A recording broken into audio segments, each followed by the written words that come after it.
एक मुसलमान की शहज़ादी हमेशा बिस्मिल्लाह पढ़ा करती थी। खाना बनाने से पहले, कपड़ा धोने से पहले, नहाने से पहले, झाड़ू लगाने से पहले। उस मुसलमान के घर में एक गैर मुस्लिम की बच्ची, मजूसी की बच्ची आती थी। कहने लगी कि मुझे भी सिखा दो ना बिस्मिल्लाह। सिखा दिया गया है। वो बच्ची भी अपने घर में काम करने से पहले बिस्मिल्लाह पढ़ा करती थी। जब जवानी की दहलीज़ पे बच्ची पहुंचती है, शादी कर दी जाती है, डोली में बैठने से पहले बिस्मिल्लाह, डोली से उतरने से पहले बिस्मिल्लाह।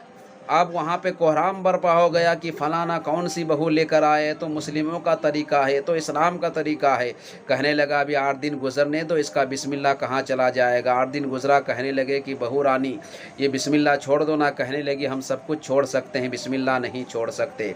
घर के लोगों ने एक मशवरा किया, प्लानिंग किया कि जहरीला सांप को लाकर अचार की हांडियों से अचार निकाल कर जहरीला सांप रख दिया जाए।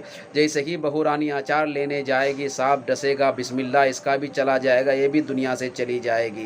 प्लानिंग हो गया, सपेरा को बुलाकर जहरीला सांप रखवा दिया गया है।